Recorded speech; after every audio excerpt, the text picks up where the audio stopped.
muchas gracias por su asistencia, primero que nada, qué bueno que están aquí. Nos da mucho gusto que puedan asistir porque es un espacio preparado pues para ustedes. Entonces, qué bueno que estén aprovechándolo porque hemos estado trabajando justamente para brindarles esto a ustedes, ¿no? Entonces, es para ustedes. Gracias, gracias maestra.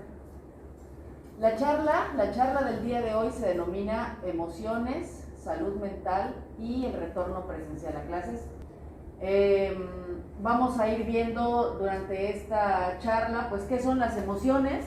Todos las experimentamos todos los días y a cada rato, porque aparte es algo que no es del todo desagradable, sino que también hay emociones muy gratas, muy placenteras, que nos motivan, y hay otras que nos hacen escapar de las situaciones justamente porque no son tan gratas.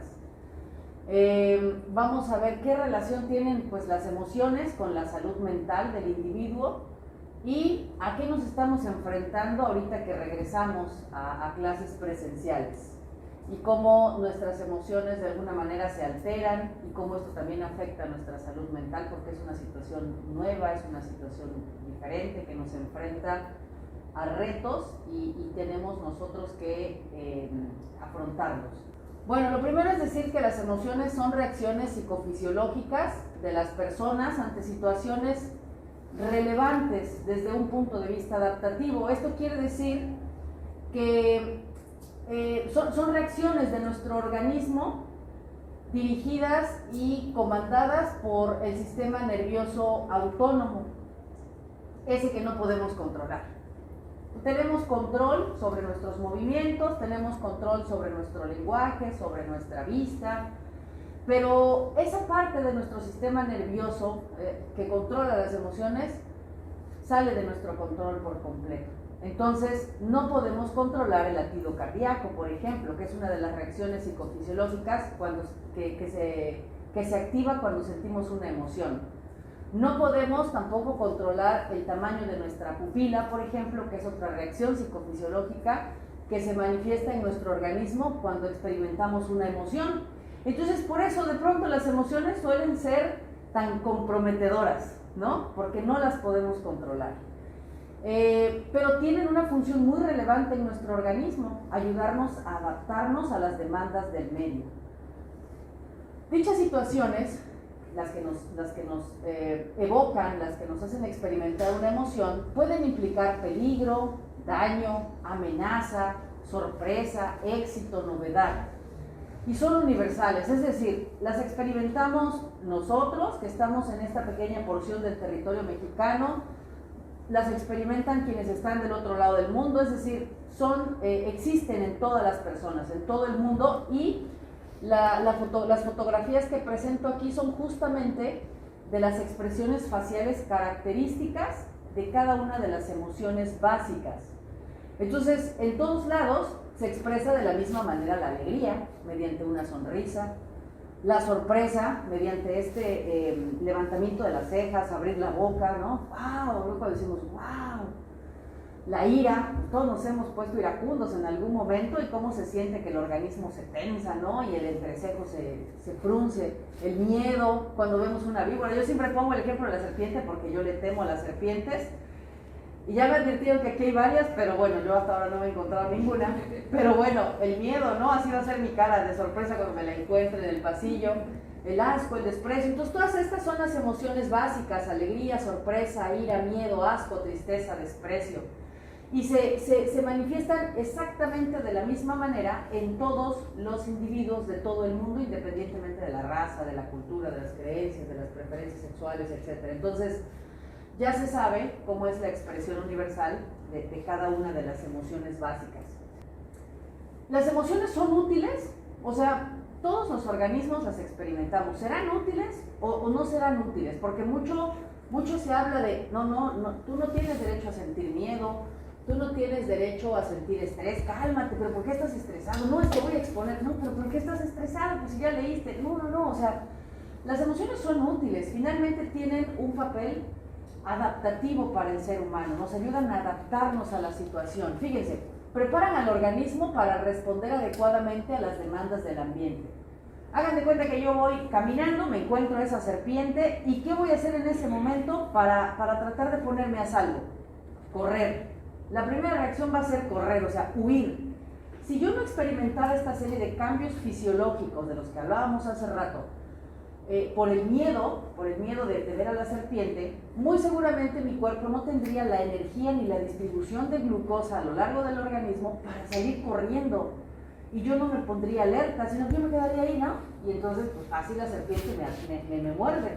Entonces, justamente experimentar ese miedo a raíz de observar esa serpiente prepara mi organismo, hace que la glucosa se distribuya por la liberación de adrenalina, por el aumento del flujo sanguíneo, y entonces mis músculos tienen en ese momento la capacidad de correr, de darme la posibilidad de salir corriendo y poner mi vida a salvo. De esa manera yo me estoy adaptando. Y entonces logro saltar esa experiencia que me pudo haber llevado a la muerte quizá. Se sabe, por ejemplo, también de casos de accidentes automovilísticos en donde la persona se rompe el pie, por ejemplo, se rompe un brazo, se rompe la pierna y puede ir corriendo a pedir ayuda, puede ir corriendo a buscar quién le llame una ambulancia o quién vaya a ver a su familiar que está accidentado ahí dentro del auto. Y después los médicos se dan cuenta que, oye, tenías la pierna rota. Pues fueron las emociones, o sea, fue la adrenalina, fue el miedo, ¿no? Lo que desencadenó que su organismo pudiera liberar esa cantidad de hormonas, de neurotransmisores, se pusiera a salvo y salvaguardara su integridad. Y lo mismo para la persona que iba con él. Entonces, tienen utilidad, por supuesto que sí. Son respuestas adaptativas, nos ayudan a salir del paso, ¿no? Igual cuando vamos a exponer también, por ejemplo, pues nos preparan porque llenan a nuestro organismo de la glucosa que necesitamos para emprender la acción. Cuando estamos enfrente de una exposición, pues no estamos así como apachurrados, sino que tenemos en ese momento una gran cantidad de energía, precisamente por estas alteraciones psicofisiológicas que se dan en el organismo. Ahora, las emociones pudieran convertirse en algo patológico, en algo ya no tan benéfico para nuestro organismo cuando son demasiado frecuentes. Cuando yo a cada rato estoy sintiendo miedo, cuando yo a cada rato estoy sintiendo asco, cuando a cada rato estoy sintiendo angustia, cuando son demasiado intensas, de tal manera que, por ejemplo, imagínense que fuera tan fuerte mi ansiedad ahora, tan fuerte mi temor, que yo dijera, no, ¿saben qué? Regresen a los chicos a sus salones, que yo no puedo exponer, o sea, no puedo dar mi exposición. Y entonces coartaría mis actividades, impediría mi rutina diaria. Ahí sí sería algo peligroso, algo grave. Y cuando se presentan fuera de contexto, que es generalmente lo que llamamos ansiedad. Cuando yo, sin tener esa víbora enfrente, yo siento que tengo que salir corriendo porque no aguanto la ansiedad.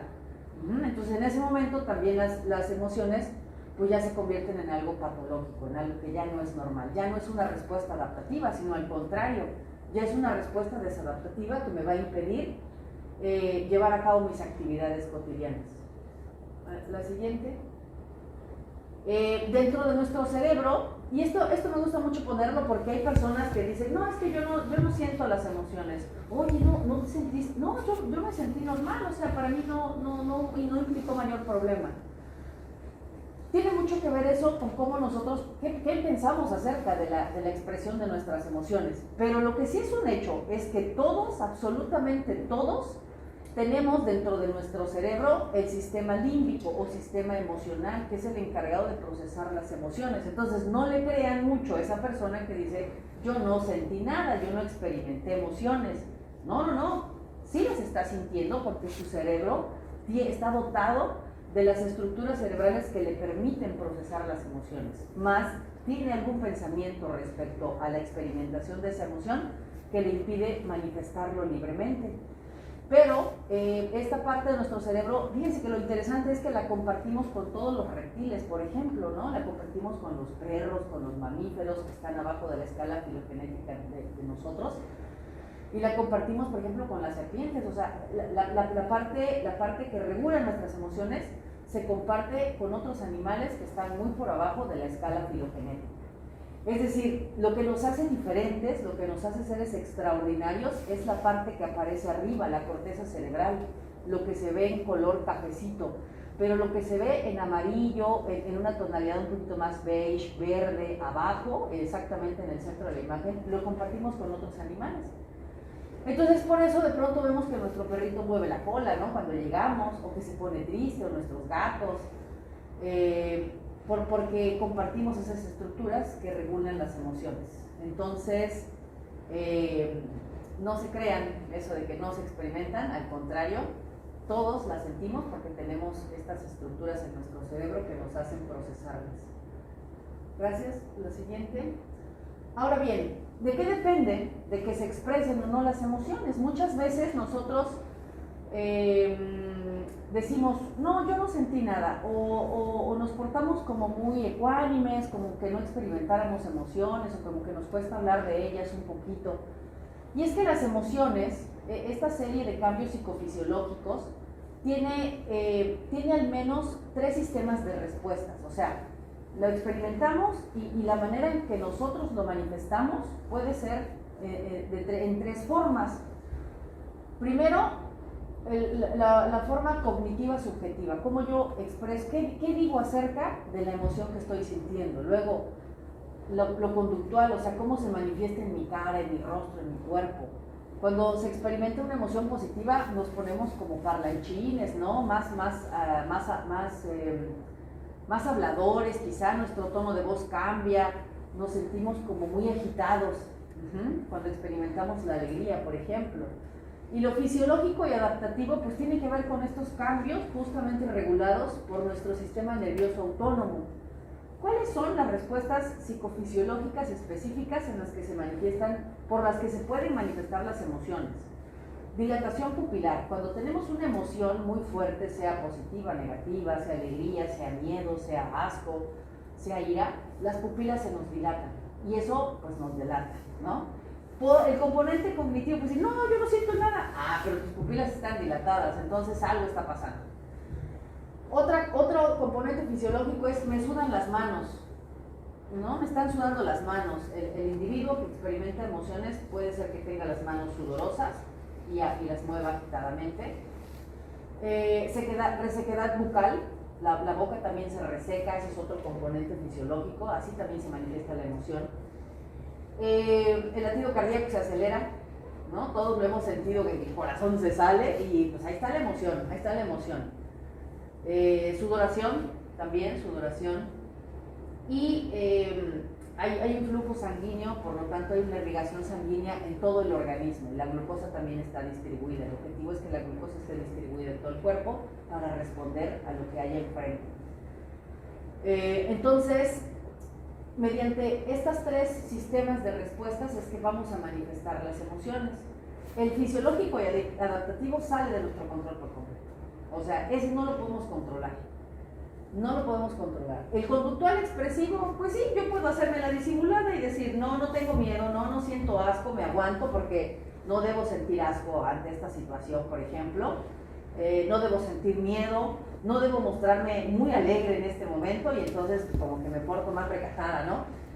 Y el cognitivo es qué pienso yo acerca de lo que estoy sintiendo y experimentando. Ese componente es muy importante porque muchas veces depende de ese componente el que nosotros podamos manejar, relacionarnos con nuestras emociones o de plano se empiecen a gestar por ahí algunos trastornos mentales como ansiedad, como depresión, por lo que yo pienso acerca de lo que estoy sintiendo, ¿no? Es muy común que, por ejemplo, y esto tiene que ver con la cultura y lo hemos visto con ustedes, con quienes hemos estado compartiendo clases, que a los hombres se les dice, los hombres no lloran, los hombres no sienten emociones, los hombres tienen cierto rol en la familia. Y entonces aprenden y no manifiestan las emociones propiamente. Este componente cognitivo les dice, a ti te dijeron que no tenías que reírte, a ti te dijeron que no tenías que hablarle chiquión a tus hijos, y entonces pórtate como el padre de la casa. Y entonces pues estamos finalmente haciendo todo lo posible por suprimir una emoción. No la manifestamos, pero eso no quiere decir que no se experimente, y esa es la gran diferencia. Gracias, pasa a la siguiente. ¿Debemos pelearnos con nuestras emociones? Pues no, es irremediable que las sintamos, es irremediable que las experimentemos. Tienen una función adaptativa, tienen una función biológicamente predispuesta para salvarnos de cualquier peligro y poner a salvo nuestra vida. Ya vimos que nuestro cerebro la experimenta, tiene la capacidad porque tiene esas estructuras cerebrales que las procesan, entonces pues es irremediable experimentar las emociones. Sobre todo las emociones que no son gratas, que son con las que de repente nos peleamos, las que son muy agradables, como la alegría, pues al contrario nos esmeramos, ¿no? Y resulta un premio para todos experimentar esa emoción por una buena calificación, por regresar a nuestra casa los fines de semana, por ver a nuestros amigos, por ver a nuestra pareja. Pero las negativas es así como que nos dan mucha lata, porque le huimos al asco, le huimos a la ira, le huimos al enojo, a la tristeza. Eso no es grato del todo para el ser humano. Pero aún así, tampoco deberíamos pelearnos con esas emociones, porque irremediablemente las vamos a seguir experimentando durante toda nuestra vida. Lo equivalente a no sentir una emoción sería que te cortaran esa parte de tu cerebro y ya no sintieras nada, absolutamente. Pero nadie quiere eso, ¿verdad? Pasa a la siguiente, por favor.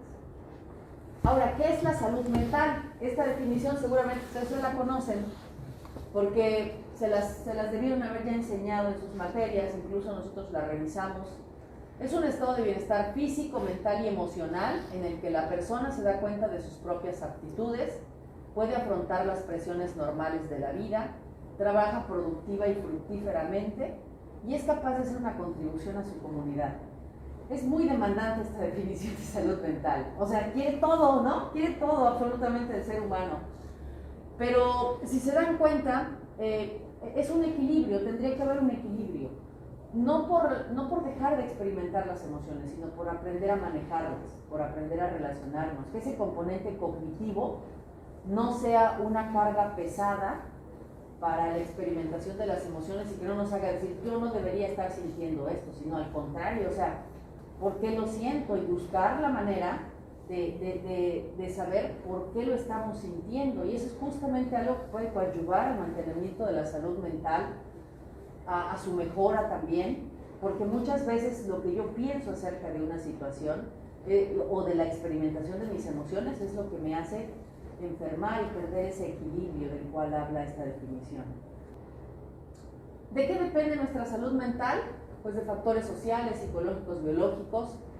Se sabe que las relaciones sociales que establezcamos también con nuestros coetáneos, con nuestros vecinos, con nuestros amigos, con nuestros familiares, contribuyen determinantemente a mantener una buena salud mental. Si tenemos redes de apoyo, si no tenemos redes de apoyo, si tenemos amigos, hay quienes no tenemos amigos, hay quienes tenemos muchísimos, hay quienes nos acercamos a grupos religiosos, hay quienes nos acercamos a grupos de terapia desde muy, muy pequeños, o hay quienes nunca hemos tenido estas redes de apoyo que son tan importantes también para mantener una buena salud mental.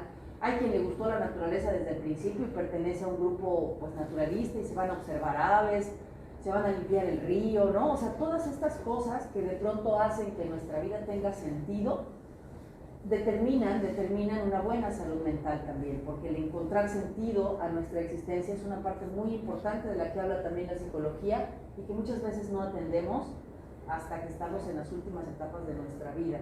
Factores psicológicos, fíjense, ¿cómo nos han enseñado a afrontar los retos? A muchos de nosotros nos dan miedo situaciones novedosas y entonces mejor les damos la vuelta y no las afrontamos. A muchos también nos da miedo y a pesar de eso las afrontamos. ¿Cómo son nuestros estilos para afrontar las situaciones novedosas, las situaciones desafiantes, las situaciones nuevas? Yo podría decir que de entrada muchos de ustedes pues, pueden afrontar el estrés y lidiar con él porque se atrevieron a entrar a una universidad, muchos se atrevieron a venirse de casa en medio de las condiciones adversas que la misma pandemia nos impuso o las mismas condiciones que ya estaban anteriormente en sus familias, ¿no? Con ustedes. Algunos pueden lidiar más fácilmente con el estrés y dicen, no, pues yo salgo a correr o yo simplemente pues, puedo lidiar con el estrés, me voy, no hay problema. Pero hay quienes dicen, no, yo mejor me quedo en mi casa. Y yo no, pues no, o sea, no, nunca quise, ¿no? Oye, pero ¿por qué no? No, pues no. Entonces, muchas veces eso es justamente lo que impide que alguien se atreva a dar un paso, ¿no? Que no puede lidiar con el estrés que le genera una situación y no tiene los mecanismos psicológicos para poder afrontar una situación estresante. Y los factores biológicos, pues se sabe que también hay trastornos mentales que tienen un historial familiar y que se heredan genéticamente, como la esquizofrenia, como algunas depresiones endógenas. De pronto se encuentran en la práctica personas que están deprimidas, por ejemplo. Oye, pero ¿qué pasó a tu alrededor? Pues nada, o sea, todo está bien, tengo mis hijos, tengo mi trabajo, aparentemente todo está bien. Y entonces uno empieza a explorar y se da cuenta que estas depresiones son endógenas, es decir, la mamá lo padeció, o el papá, o el abuelito, o el tatarabuelito. Entonces pareciera que hay por ahí algunos genes relacionados a estos trastornos mentales del estado de ánimo. ¿Qué puede pasar? ¿Qué puede pasar si nosotros experimentamos emociones un tanto negativas o positivas también y que no las podemos controlar? Imagínense que nosotros experimentamos una emoción muy recurrentemente, por ejemplo el miedo,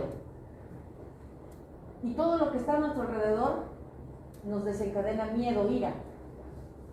¿Qué va a pasar? Que al paso del tiempo vamos a empezar a desarrollar ansiedad, y entonces ese miedo lo vamos a llevar a todas las esferas de nuestra vida, independientemente de que el estímulo que inicialmente nos provocó ese miedo esté. Y entonces vamos a sentir miedo aunque no haya un motivo aparente, vamos a empezar a sentir ansiedad.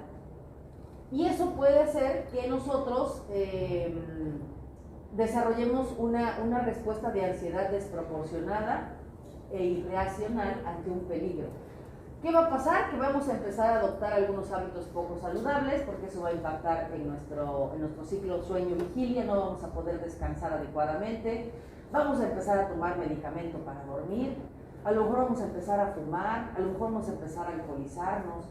O sea, la consecuencia del pobre control de las emociones puede ser que se nos alteren los ritmos de sueño, que tengamos alteraciones en la memoria también, porque al no dormir no podemos consolidar lo que aprendemos, que empecemos a adoptar algunas conductas adictivas, y eso va a hacer que ya no tengamos funcionalidad dentro de nuestro trabajo, etc. Entonces, vean las consecuencias a largo plazo. El impacto en la salud mental, pues sí puede ser catastrófico. Y estas reacciones emocionales, estar experimentando siempre emociones, acuérdense que desde decíamos, las emociones son respuestas adaptativas y activan nuestro organismo, nos preparan para huir o para disfrutar ese momento, pero a largo plazo el cortisol, que es la hormona del estrés, está liberándose todo el tiempo, y hay alteraciones también con el control de la glucosa, por ejemplo. Y lo peor que puede pasar, pues es que aparte de estos problemas de la rutina, puede desarrollarse diabetes, mellitus, puede desarrollarse hipertensión, porque el organismo siempre está funcionando al mil, o sea, siempre está estresado, siempre está con el latido cardíaco activado. Entonces puede haber un descontrol en el control de la glucosa, por ejemplo, e hipertensión. Por otro lado, las emociones positivas, la alegría, ¿no? Puede hacer que nosotros no podamos lidiar con emociones negativas y queramos siempre estar sintiendo alegría, y no es así la vida. O sea, la vida se distribuye en varios ámbitos que nos hacen experimentar diferentes emociones, pero yo les decía ayer a un grupo, estamos acostumbrados a tener siempre una respuesta inmediata, gratificante, inmediata. La alegría, o sea, es algo que nos motiva a buscar más, pero en lo inmediato. No trabajamos, perdemos de vista que los seres humanos tenemos la capacidad de trabajar a largo plazo por una meta, y esa meta nos va a traer una gran satisfacción, una emoción bonita, positiva.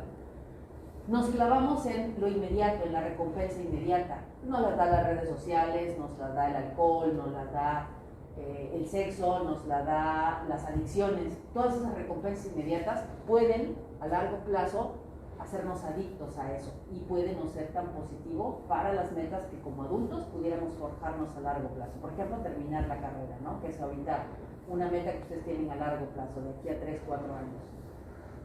¿El siguiente? Hablamos hace ratito del componente cognitivo de la expresión de las emociones. No solo el componente fisiológico, que es esa alteración, ni el componente conductual, que es cómo se nos ve en el cuerpo, sino del componente cognitivo. ¿Qué es lo que influye en este componente cognitivo para abordar la experimentación de nuestras emociones? Pues algo que se llama mente, Este es un concepto, fíjense que es muy discutido dentro de la psicología porque a muchas personas no les gusta el concepto de mente. Dicen, no, eso no existe. O sea, a ver, ¿cómo puede ser tangible la mente? O sea, la mente no es tangible y aquello que no es tangible no lo podemos medir y se sale totalmente de los ámbitos de la ciencia. Pero hay otro grupo de científicos que dicen, pues la mente es eso que se encuentra en nuestra corteza cerebral, esa parte que nos hace diferentes a otros mamíferos y que se traduce en los aprendizajes que vamos forjando a lo largo de nuestra vida, en las asociaciones que tenemos por experiencias, pero básicamente es eso, ¿no? En los aprendizajes que vamos adquiriendo, en lo que vamos, en nuestra cultura, eso es nuestra mente, nuestros pensamientos, nuestra cultura, nuestras costumbres, tradiciones. Entonces, la mente es muy importante para poder procesar ese componente cognitivo de las emociones. ¿Y qué es? Pues es este conjunto de aprendizajes que tenemos de pronto en nuestra corteza cerebral. ¿Qué nos han enseñado nuestros papás? ¿Qué hemos aprendido de nuestros papás? ¿Cómo nos comportamos actualmente? ¿Somos de esas personas que somos entusiastas? ¿Somos aplicados dentro de la escuela? ¿O no nos importa mucho, por ejemplo, ¿no? ¿Cómo nos comportamos con nuestras parejas? ¿Somos demandantes? ¿Somos tolerantes? Etcétera, ¿no? ¿Qué pensamos acerca de nuestras parejas o cómo nos proyectamos en el futuro? Todo eso son aprendizajes que están dentro de nuestra corteza y que podrían llamarse mente si lo queremos poner en palabras. ¿Es real lo que nos dice la mente? Muchas veces no es tan real lo que nosotros pensamos acerca de la situación o lo que nos han dicho acerca de las situaciones. Imagínense que vienen ustedes de una familia donde les dicen, el estudio es lo más importante y tú tienes que sacar muy buenas calificaciones, todos puros dieces. Y entonces nos presionan tanto nuestros papás, nos presionan tanto que nos casamos con esa idea de que siempre tenemos que sacar dieces y de pronto a lo mejor la materia muy difícil, la maestra no me explicaba bien y puso un examen bien complicado. En el cuarto donde vivo hay un montón de factores que no me ayudan a concentrarme y estudiar. No tengo dinero para comer, por ejemplo. Entonces imagínense ese escenario. Eso va a hacer que yo no tenga ese 10 al que me obligan mis papás. En ese momento debería ser flexible lo que pienso. Me voy a frustrar muchísimo. Voy a sentir que he fracasado quizá como estudiante, como hijo. Porque eso que me habían enseñado no está ocurriendo en la vida real. Entonces, ¿deberemos tomar siempre como una verdad universal lo que hemos aprendido? ¿O deberíamos aprender de pronto a ser flexibles en esta parte, en este ejemplo? Ok, reprobé, pero debo hacer un análisis de todo lo que hay a mi alrededor y de todos estos factores que no me permitieron sacar ese 10. Entonces no es tan cierto lo que la mente dice, no es tan cierto ese aprendizaje de que siempre debe ser un alumno de excelencia. Híjole, hay condiciones externas que me impidieron sacar ese 10. Y entonces debería tener yo la flexibilidad mental de poder sopesar esa noticia y poderla comunicar a mis papás sin tener una represalia, por ejemplo. Pequeños detalles así son a los que me refiero cuando lo que he aprendido es realmente real. O sea, ¿debo casarme yo con esas ideas que me enseñaron? ¿O debo ir teniendo un criterio diferente que vaya cambiando a mi mente, que vaya modificando esos preceptos, esas creencias que están en mi corteza cerebral? Déjenme decirles que nosotros tenemos la capacidad de reaprender muchas veces, o sea, nuestro cerebro nos da esa capacidad. No solo podemos aprender un idioma nuevo, no solo podemos aprender a nadar, a andar en bicicleta, sino reaprender nuestras ideas, reaprender lo que pensamos acerca de las cosas. Algunas alternativas de solución para mantener nuestra salud mental equilibrada, pues es poder hablar de lo que nos va pasando. Muchas veces hay una activación, o siempre más bien, hay una activación psicofisiológica porque nos callamos aquello que sentimos. ¿Sí han escuchado eso de, es que es muy explosiva, ¿no? Es que explotó.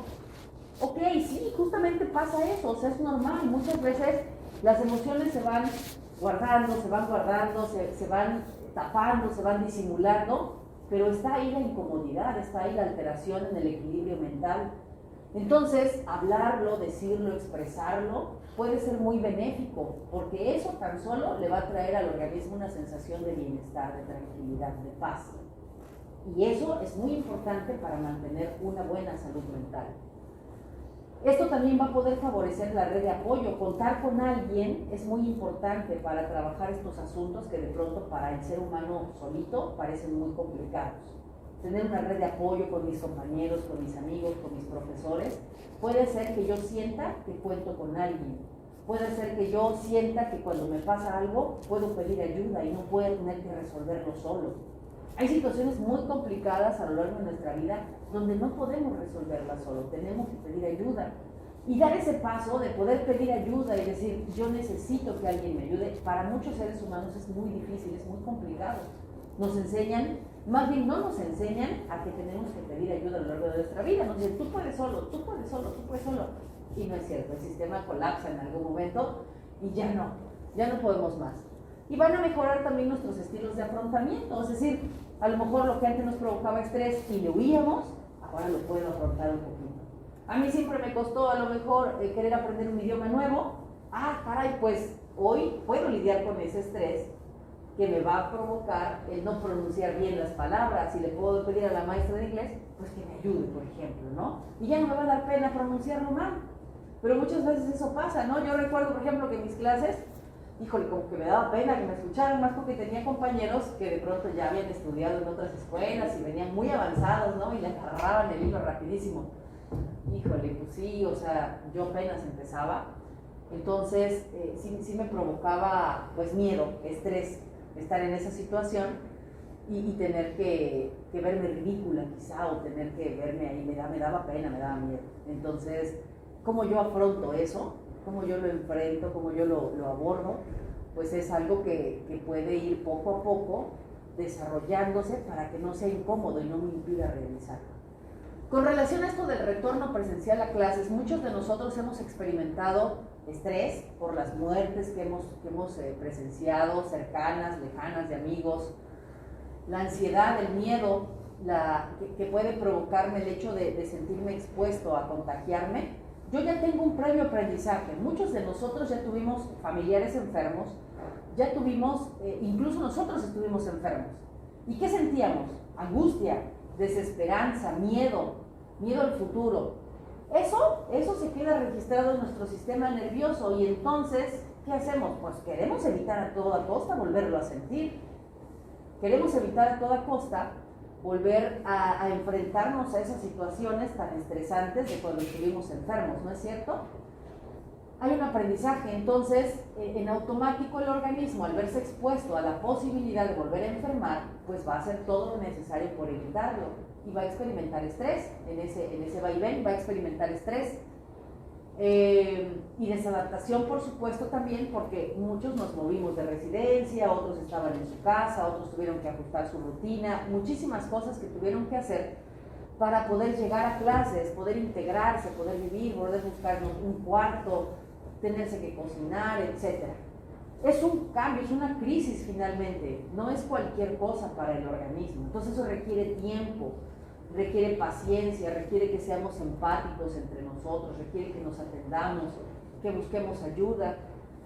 Muy importante pues es también seguir las instrucciones. Si nos genera estrés la posibilidad del contagio y llevar el virus a casa, pues es necesario que nos apeguemos a las instrucciones que pueden contener la transmisión.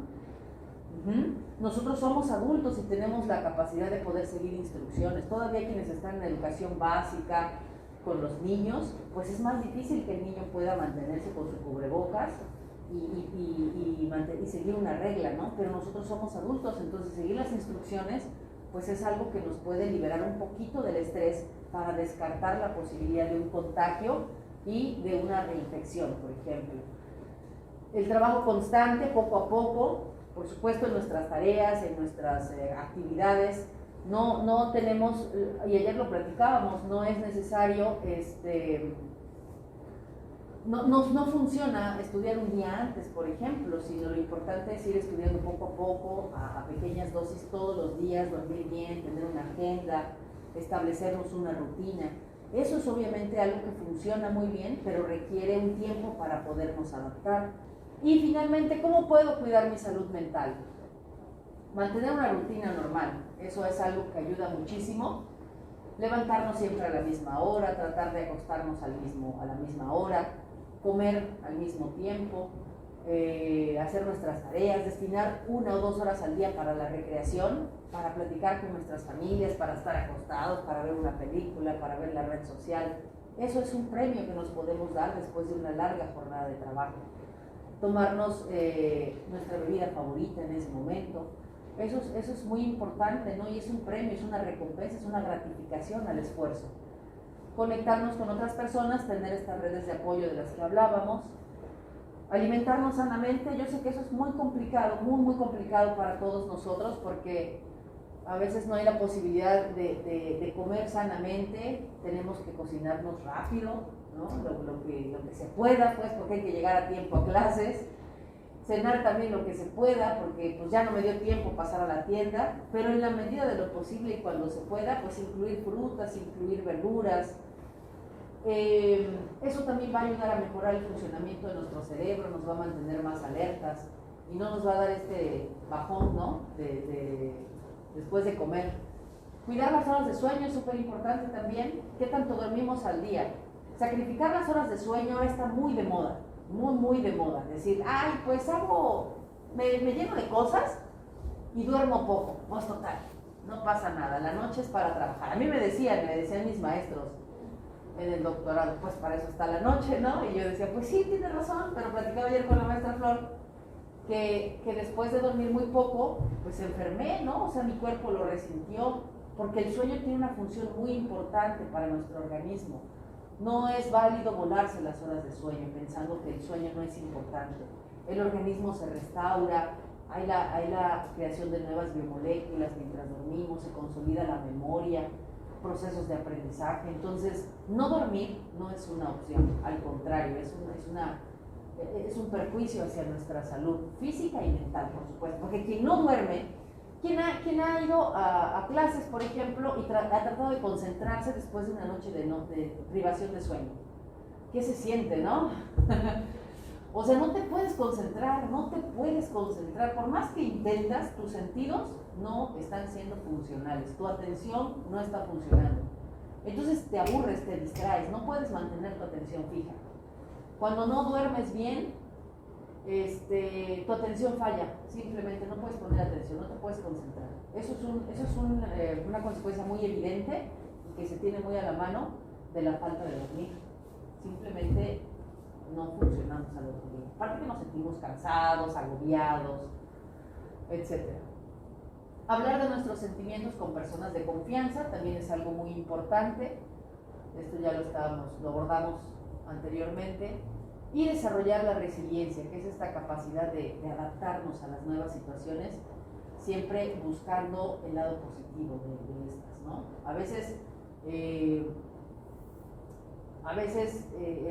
hacer este tipo de actividades, de hablar de nuestros sentimientos con otras personas, acercarnos a los especialistas de la salud mental, puede ayudarnos a encontrar el sentido del que hablábamos al principio, el sentido de la vida, y encontrar esa forma de hacer frente a las situaciones complicadas de nuestra existencia y que tengan finalmente un provecho, que no se tomen como lo peor que me ha pasado, sino que puedo aprender de esta situación, que me quiere enseñar la vida de esto que estoy viviendo en este momento. Es algo complicado, es algo que tarda en desarrollarse, pero le puede contribuir en gran medida a tener una salud mental equilibrada. Y entre antes empecemos a desarrollarla, pues es mejor. No es necesario esperar a llegar a nuestra jubilación, por ejemplo, para decir, ahora sí voy a atender mi salud mental, porque pues ya tengo todo el tiempo, ¿no? No, es desperdiciar realmente las posibilidades y oportunidades que nos da la vida para vivir mejor, ¿no? Para contribuir a tener una vida mejor, de mejor calidad, una mayor calidad de vida. Pues de mi parte eso sería todo. Muchas gracias por su presencia, su asistencia.